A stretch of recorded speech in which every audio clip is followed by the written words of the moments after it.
해외 이색 법령들을 소개하는 알쓸 해법으로 함께합니다.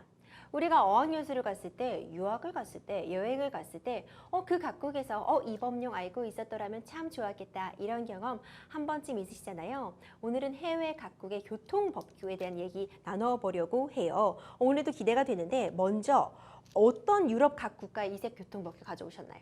네, 먼저 스위스 이색법규 가져왔습니다. 스위스에서는요, 세차를 일요일에 하는 것이 불법이라고 합니다. 또 이탈리아에서는요, 사람만 안전벨트를 하면 되는 것이 아니라 동물을 탑승시켰을 때에도 같이 안전벨트를 해야만 한다고 합니다. 또 포르투갈, 오스트리아, 룩셈부르크의 법규도 소개를 해드릴 텐데요. 블랙박스를 탑재하는 것이 불가능하다고 하네요.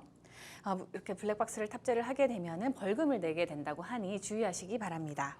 또 우리나라랑 굉장히 다르게 되어 있네요. 블랙박스 같은 경우는 우리나라는 설치가 되는 거잖아요. 네. 설치도 되고 또 그 영상을 이제 자유롭게 올리는 것도 허용이 되고 있는데요. 유럽의 다른 국가에서는 블랙박스 사용은 가능하다 하더라도 함부로 촬영한 부분을 공개할 수는 없다고 규정하는 곳이 있고요. 또 프랑스 그리고 벨기에 같은 경우에는 블랙박스 사용은 가능하지만 내용물을 온라인에 업로드하는 것을 불법으로 하고 있고 오로지 사고 발생 시에만 경찰에 제출하는 것만 허용을 한다고 합니다.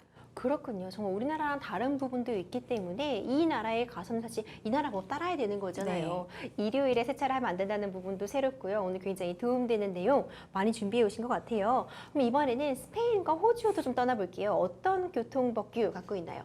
네, 안경을 착용하시는 분이라면은 스페인의 운전 문화를 참고하셔야 될 것 같습니다. 차량에 여분의 안경을 반드시 구비해 두어야 한다는 것이 스페인의 특징인데요. 또 슬리퍼를 착용하고 운전하는 것은 불법이기 때문에 차량 운전 시에는 반드시 운동화를 신고 해야 된다고 합니다.